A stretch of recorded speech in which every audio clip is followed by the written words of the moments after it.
since 6 years, and she will explain what is going on, what is her situation today, and give us all the information about this topic. Before giving the floor to Mrs. Asma, I would like to ask you to sign our gold book. Yes.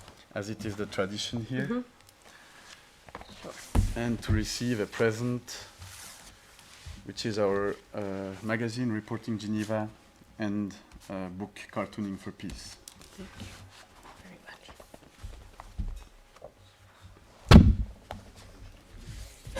Thank you for the gift. Thank you very much. So, you please tell us more about what is happening. Thank you. First of all, I will start as we do it traditionally in Arabic. Assalamu alaikum. And Bismillah ar-Rahman ar-Rahim. He introduced me as the wife of a royal family member. I'm the wife of Sheikh Talal, who is the grandson of the not only member of the royal family, but the founder of Qatar. His father was a health minister. His father's name is Sheikh Abdulaziz bin Ahmed bin Ali Al Thani, who died in exile in Jeddah, in Saudi Arabia exactly, in 2008.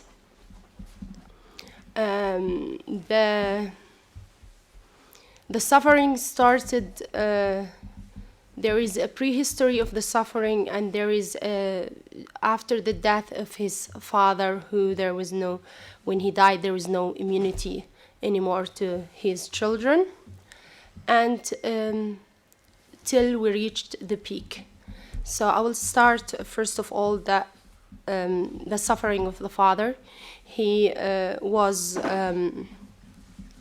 is from pure lineage, which means he is pure-blooded. His father and his mother are purely from Al Thani, which makes his situation even harder.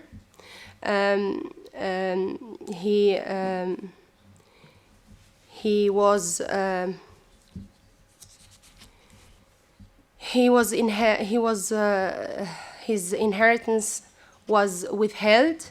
His assets was frozen, and through that he fell into debts through his companies. He was jailed for not being able to pay his debts, but at the same time his inheritance and his own assets were frozen.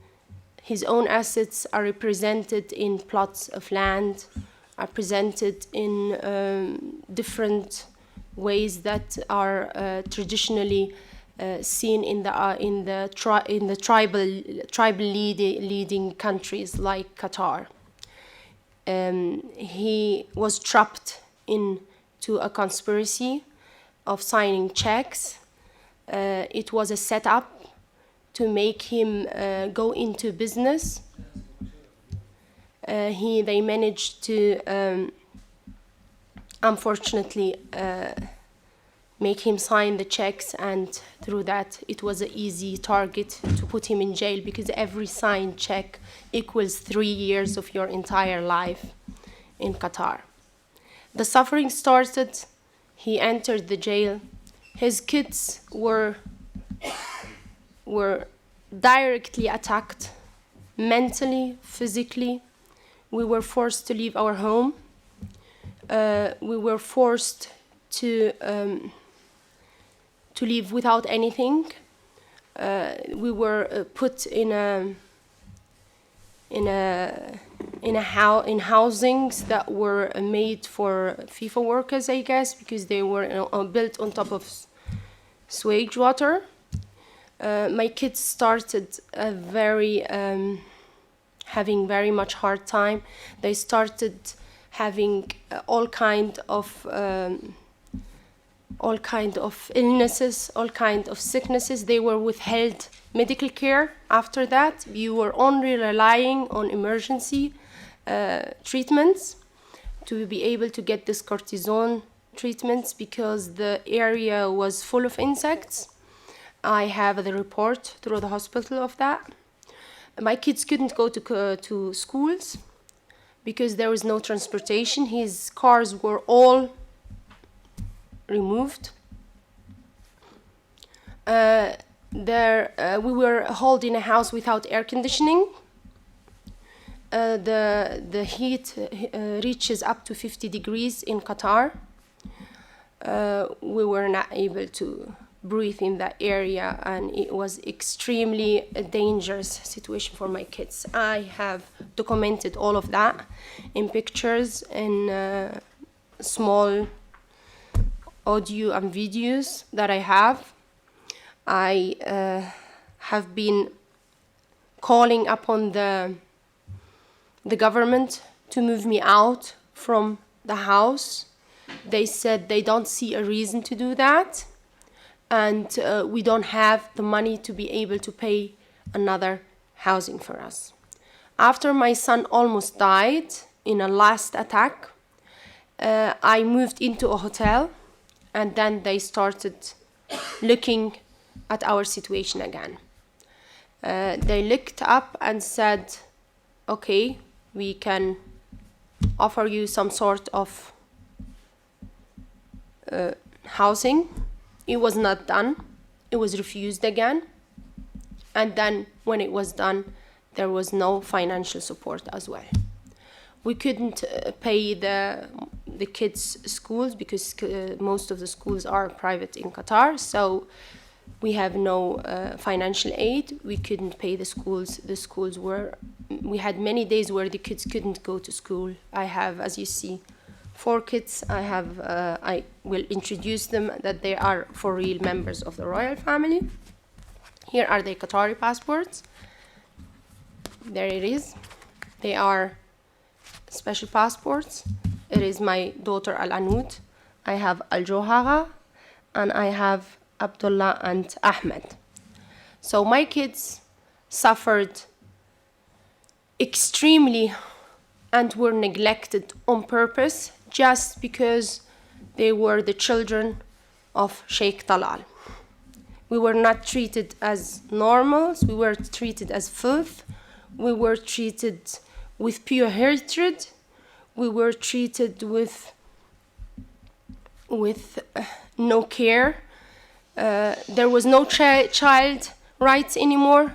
I was pregnant with my last son. They made me move out in 7 months, carry the whole house. I ended up hospitalized.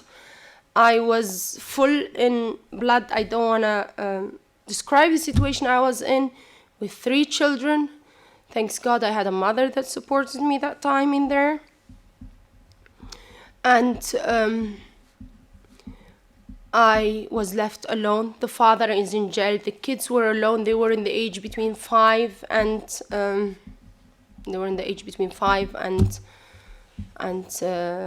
3, I guess. Yeah, something like the youngest one was 6 months. I was left without absolute no financial help through the government.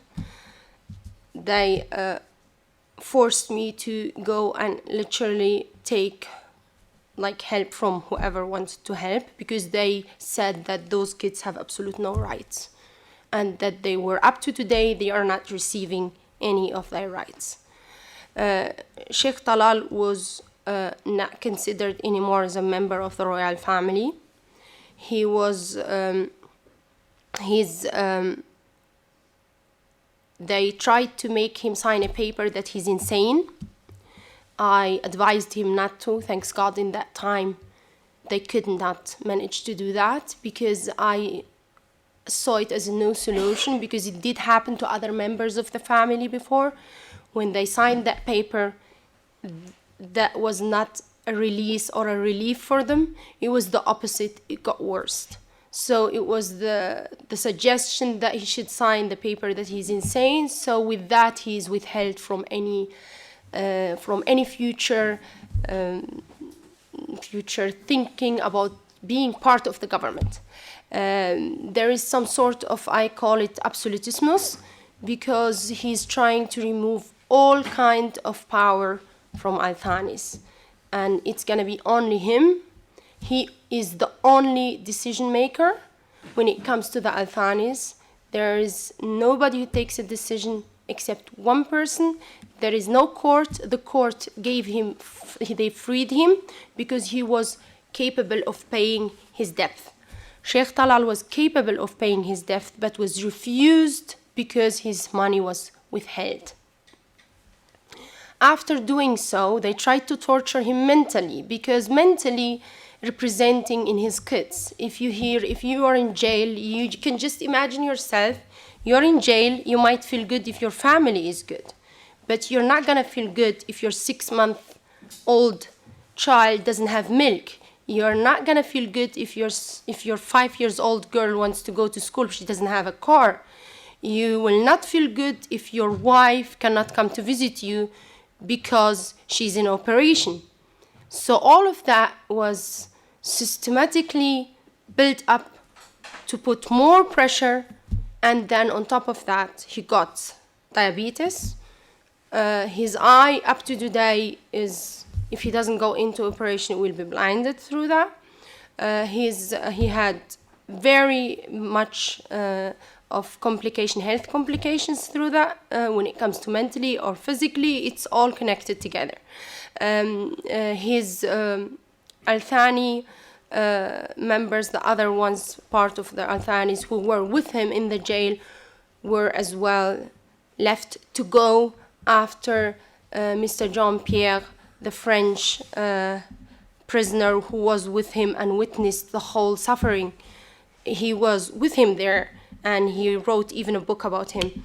And he witnessed the whole situation, that it was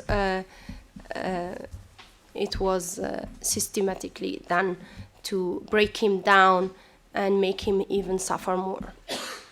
When it comes to visiting him, it was a nightmare, because they forced us to stay in a room even if that was closed from both sides, and there was nobody to open the door, so I couldn't visit. So I was forced to only visit only by myself, because when the kids were with me, they were very much scared to open both doors, and that's actually not allowed, because I asked them if there is a fire, that's safety again, and that's human rights violations if you put a family in a room without being able to open the doors or the windows.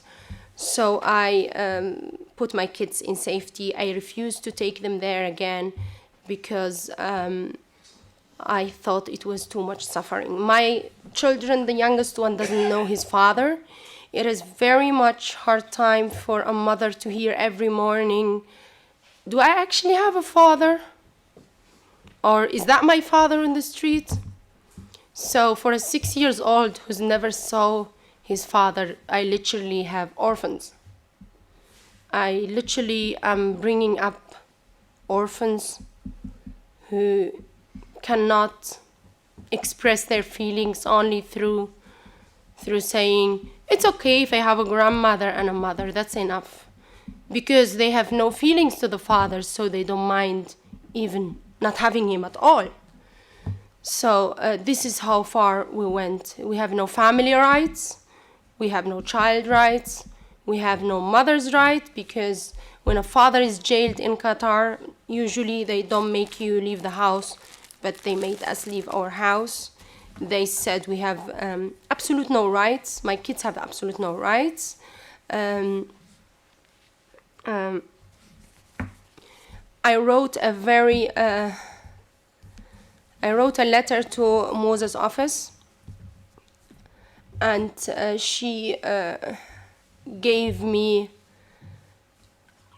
I call it not, because we are not allowed to ask for, there was one obstacle that was all the way our suffering, because that obstacle was that Sheikh Talal was never, and I will call it the obstacle, that was the main thing. If you hear it, it will all make sense. The only thing that was that Sheikh Talal should never say that he has any rights, that it is all coming from him as a gift. That means the request on your rights, like if you go to the government, say you have your rights, I have rights, which happens in every country. That's not accepted. You have to say it's a free grant from whoever rules the country. Because Sheikh Talal was in jail in both times, in Sheikh Tamim and the father before. So for both of them, if you say, I have rights, can I please pay my debt so I can go back to my family and provide for them, they will refuse that. So you have to use the word, it is almost, we say in Germany, Almosen, which means like you are a beggar. And Sheikh Talal, as a person who's been a sheikh, and his father was a health minister, and his grandfather is the emir of the state, I don't think that's an easy thing to say. And it is not only a human rights break, it was dignity. It was, they want to break his dignity, they want to break his rights in all meanings. By all, they tried it in many ways, because there is three parts. Either you sign yourself as insane to avoid you from getting close to the rulings, or you are in jail, or you are waiting for jail. That is withheld. That's what confused me. I always used to go to him and say, there is Al-Thanis that have jail terms waiting for them. Why are those jail terms not implemented on them? Why is it only on Sheikh Talal? If you say there is debts on him, or there's checks, or there's business deal that didn't happen, why are you not implementing it on the other Al-Thanis? Why not? Why only on Sheikh Talal?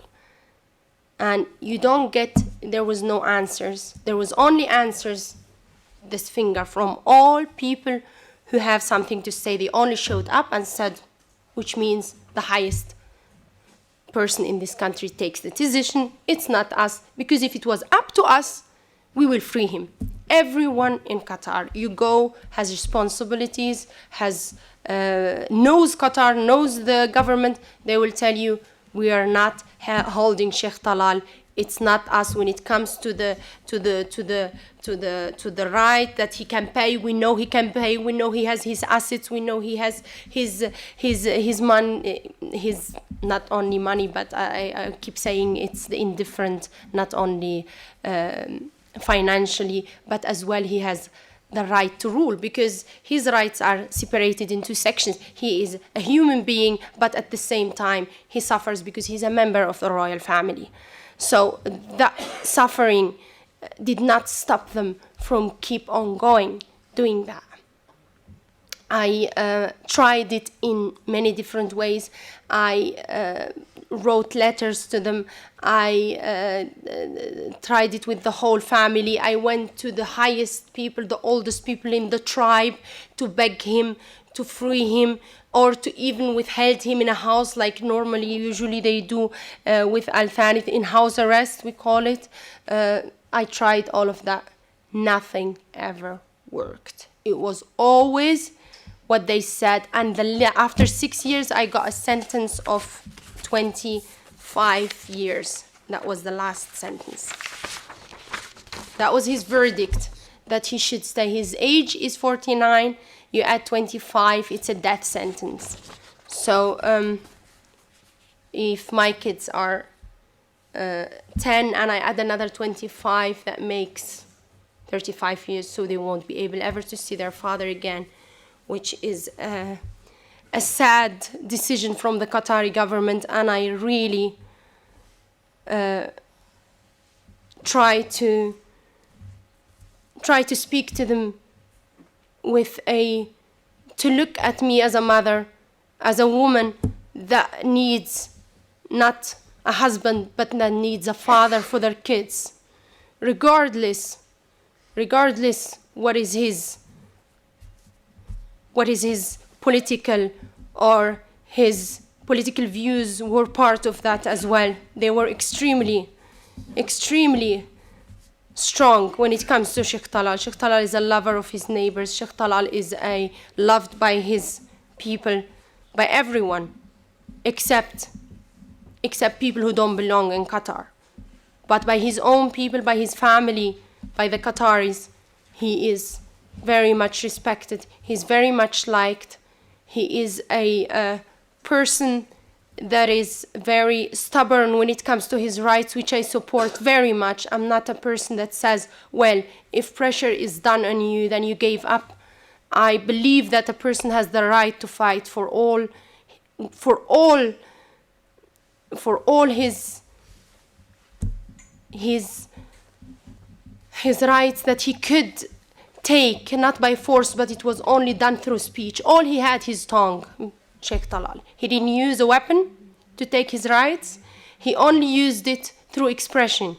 He said, I want my rights, I want my inheritance, and that was taken as a crime through the Qatari government. His rights are included in being part of the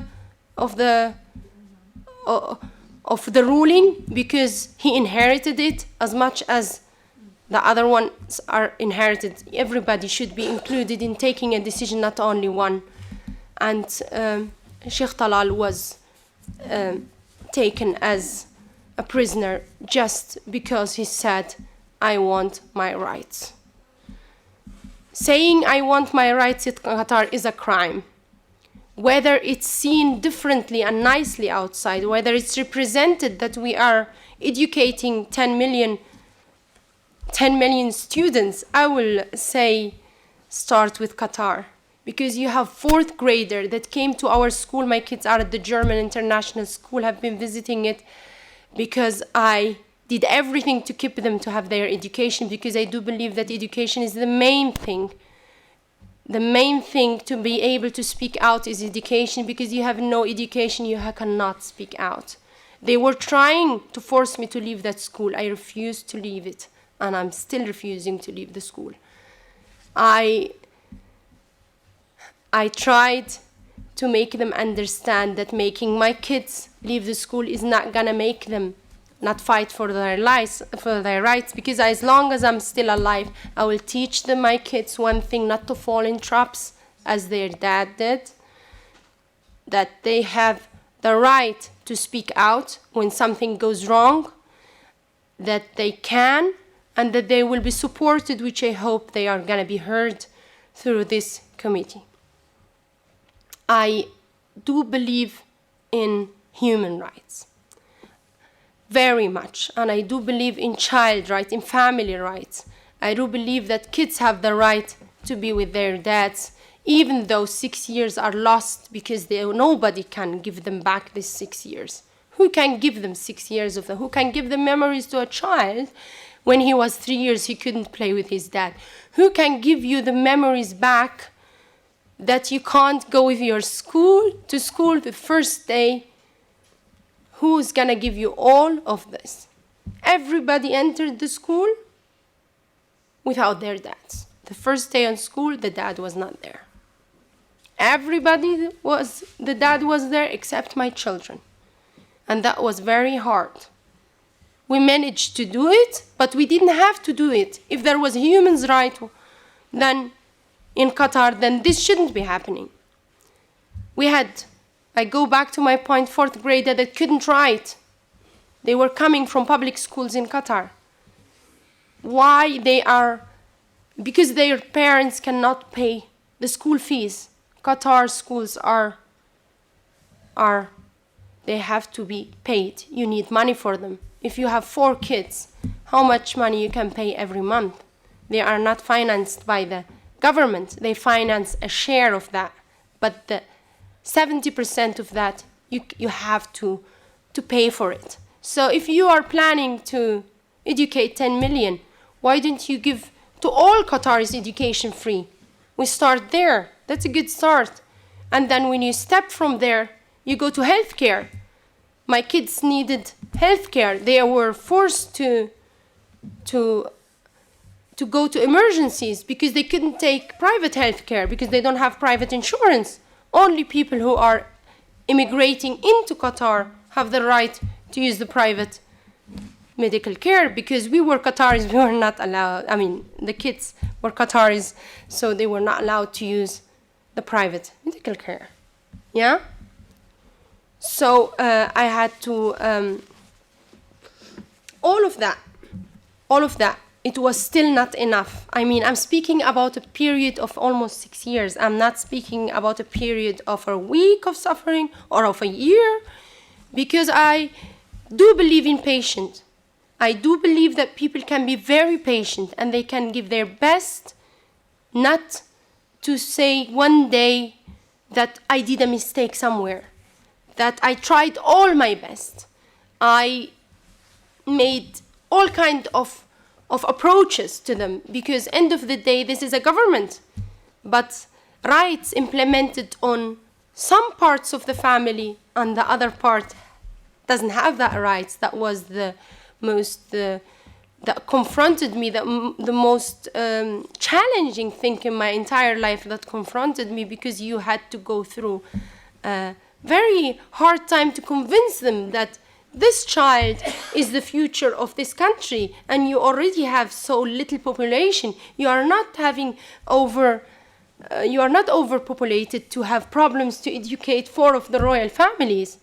Why will I sell my private goods to be able to pay the difference for my kids' schools? Why will I need to go to the shelves of a supermarket and look at the cheapest food to be able to provide for my kids? Doesn't that happen in Qatar? Yes, it does happen. And that does not happen to anyone. That happens to members of the royal family. Because the mother cannot work, because I don't have enough education. Or I have to take the Qatari passport to be able to work, which I don't see it's that necessarily, because my kids have already the Qatari passport. So if my kids got rights, I can take it and jump in and say, well, that's a passport that gives me rights. But it didn't give my kids rights, so it was not convincing enough for me to take that. I took the decision this year, after all, that it's time to speak out and cancel the whole false media that is being spread, that we are educating 10 million, that we are treating people, that we're supporting youth. No, there is no support for youth. There is no support for youth. I'm a person that has children. Tried to put my kids in gymnastics. There is no air conditioning in gymnastics areas. There is no, kids cannot do sports in 50 degrees. There is so much things are missing, while there is talked about so much, but this is only done for the media. But when you come to the truth, the Qataris are not living in the area where there is the swage system. No, 90% of the Qataris, and I will say 95% of the Qataris, are not living under areas where there's system that takes the water into somewhere. That would be an area where it could be, where they could take care of, because that area that is built is only built for people who live and work with the government. It is called the Pearl, or the area that are 2 streets that have few houses, but that's it. But the rest of the Qataris, they have 4 or 5 children. They will probably not be able to provide, as I said, for the main human rights, which is healthcare, which is schooling, and all of that. I don't see it in real life happening in Qatar, because I felt it, I lived it, and I saw it. So that was the reason why I did decide not to stay anymore, because it was dangerous for my kids. It was a revenge that is taken from the grandfather to the father to the kids. So I'm not gonna put especially the male boys, under any threat, because they are waiting for the little mistake. Imagine a 17 years old, maybe my boys become 17, 18 in Qatar, they will do mistakes like every teenager. Maybe they will speed up in a car. Maybe they will do any little mistakes that they will be probably not coming out of jail because of that, because there is always somebody waiting to jail them. I know they're going to be jailed, because if they are mistreated at that age, where they are still children and they haven't done a thing, they are basically angels still, the little ones, and they are already mishandled and mistreated. What do I expect in 10 years?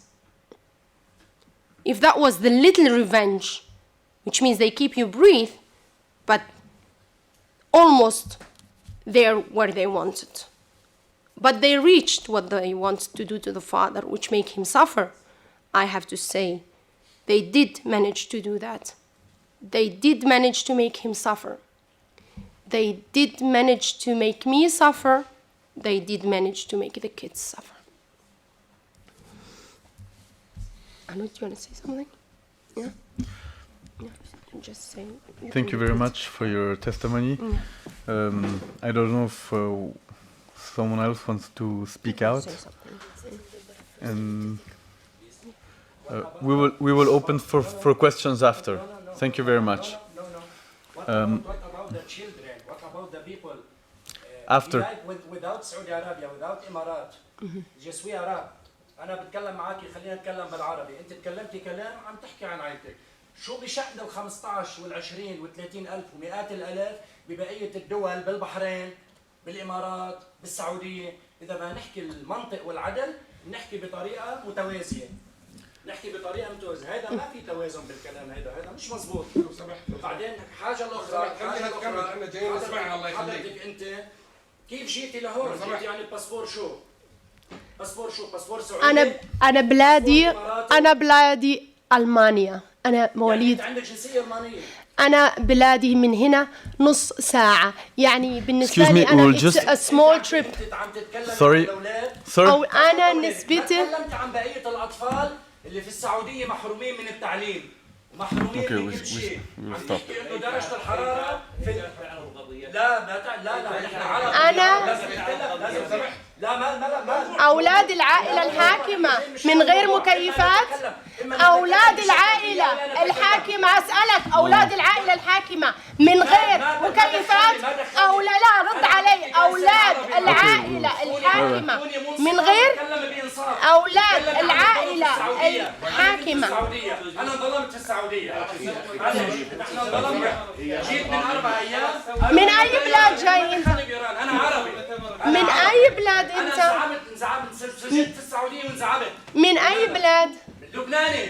أنا لبناني. خلاص لبنان، روح دافع عن حقوق اللبنانيين. أنا عربي. روح خليك اللبنانيين أولى. اللبنانيين أولى إنك تدافع على حقوقهم وحقوق المرأة عندهم بالذات وحقوق أولادهم.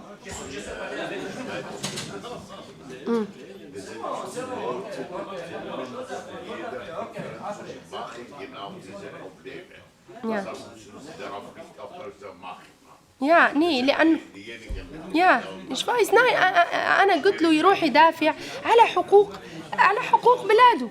أنا ما عندي مشكلة. أنا بدافع عن حقوق أمي لما الإسرائيلي يقصفوا بيتي وبتموت أمي، تستشهد أمي.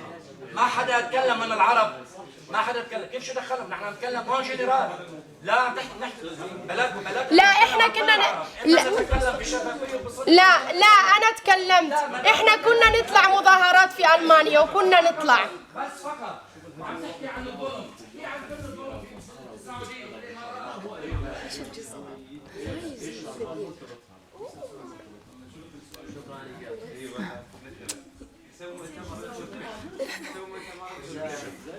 ها؟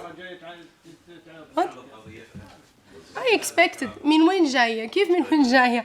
جاية بطير بأجنحة أكيد راكبة يعني طيارة. يعني how did they come to here? It's always this question. It confuses me. What's the point of this question? How did you come here? There is no trains that take us to Geneva? This question always comes back. There is trains. There is public transportation here. You can take a boat, you can take a plane, you can, I guess, take teleferic as well, somewhere and arrive and take the bus to arrive to Geneva. There's no issues, I guess, of arriving to Geneva when it comes to this question. I guess everyone can come here. It's out of the subject. Yeah. Yeah. There's nothing to do with what you say. So, thank you very much for your column. That's okay, because if there is any question, I would ask the journalists to maybe introduce themselves. Yes. And ask the question calmly. Yes. And sir, Yeah. please. Yeah. I have a question. translation? Okay. Okay.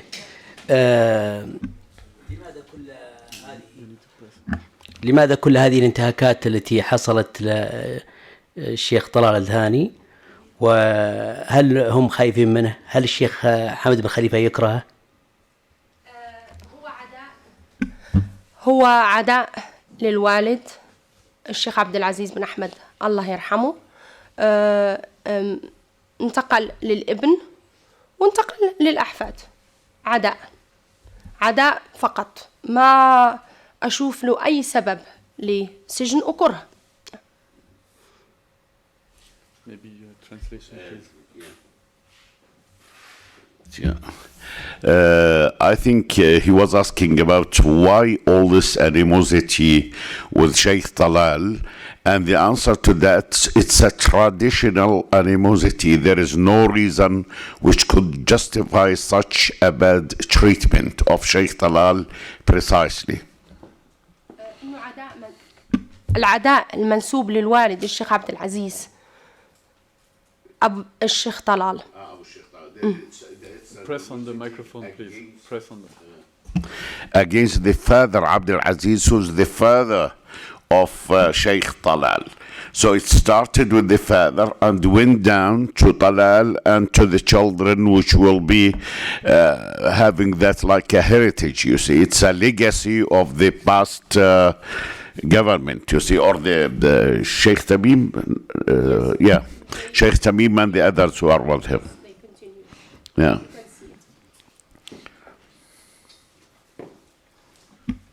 I have maybe a question. It's about the heritage. What is being done with the heritage right now? So you told us his assets were frozen. So like the money and the lands and everything were frozen. Yes. But what is happening with this, and is there an evolution or? It was said first it will be paid in some, how do you call it,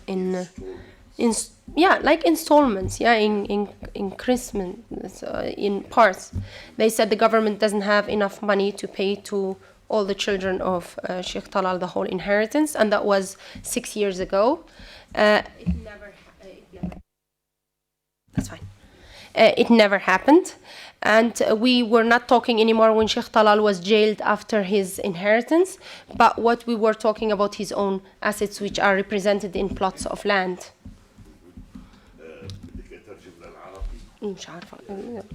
اوكي. هذا العداء طبعا هو كانوا يتحدثون دائما، يقولون ان هذه الموجودات والاصول التي تم تجميدها ستدفع فيما بعد على شكل اقساط او على شكل دفعات متتاليه، ولكن حتى منذ 6 سنوات وحتى الان لم نرى شيئا من ذلك. ربما كان ذلك مبررا.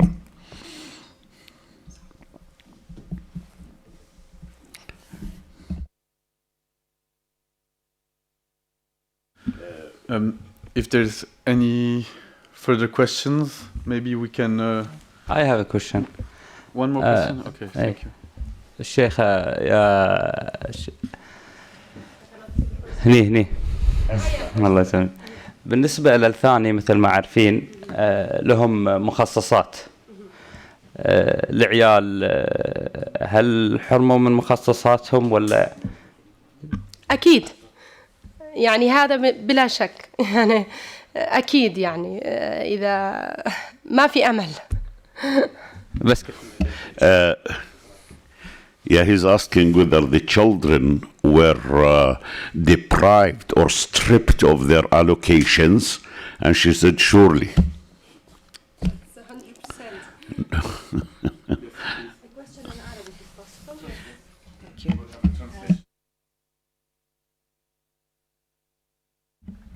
هناك مخصصات تقدمها الحكومة القطرية، أعلنت عنها الشيخة موزة من عدة أيام للشباب. يعني لا أتذكر المبلغ بالضبط، ولكن تقولين أن في نفس الوقت هناك شباب قطريين يحرمون من المخصصات. لو سمحتي تحدثتي عن أطفالك، ما هو الوضع بشكل عام في قطر؟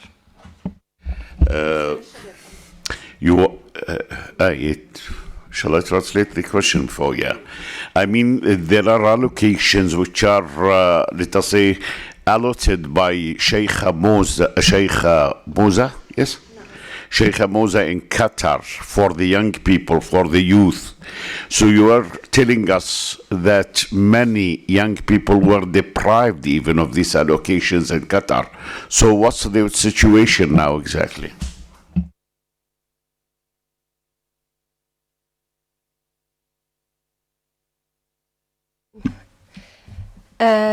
Yes, تبغين بالعربي؟ اوكي.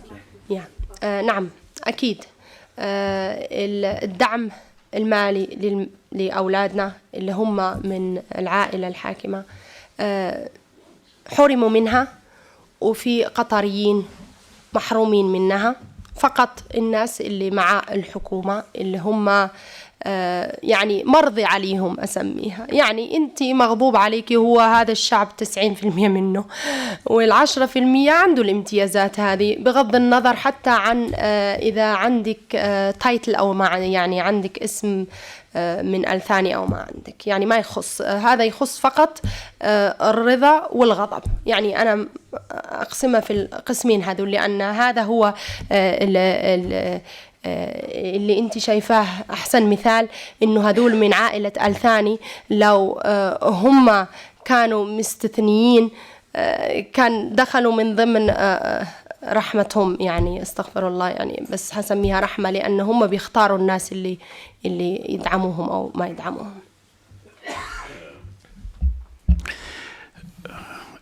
It was, if we talk about the allocations distributed by Sheikh Moza, it depends. I mean, there are many young people who were deprived from that.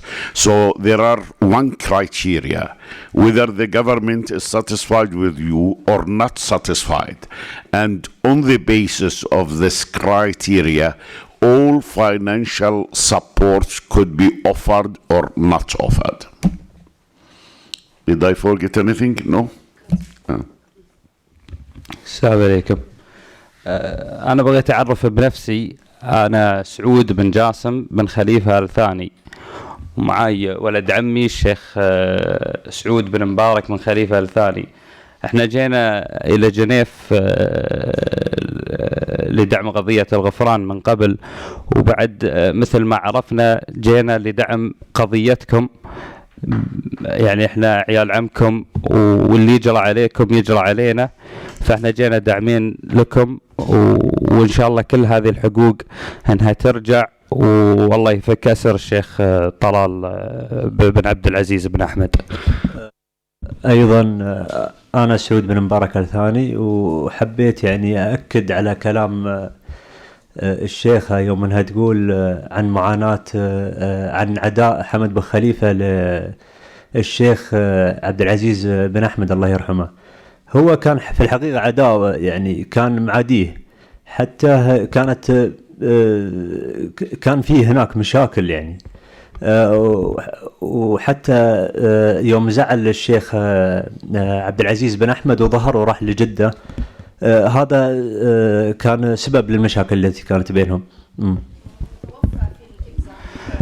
وعندما أضيف للشيخ سعود بن مبارك، عندما توفى الشيخ عبد العزيز بن أحمد في المنفى، جثمانه جلس في المطار من الفجر إلين الصباح، حتى داوم الديوان الأميري عشان بس يأخذون الإذن لدخول الجثمان، حتى خوفهم وعدائهم حتى للأموات. بغيت أوضح هذه النقطة.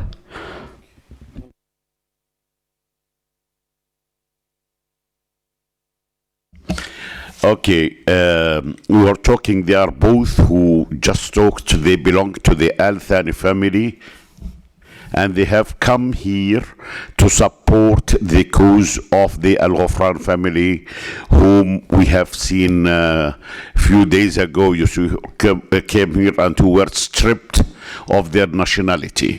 So also the other colleague from Al Thani, he said this animosity to Abdul Aziz because he left the country to Jeddah. In reality, he was banned from the country. And he said also that when he died, his corpse was waiting in the airport for the whole day, night and day, to have just the permission to have the corpse for the burial in the country. So their animosity is not for Abdulaziz himself, but for people who are dead.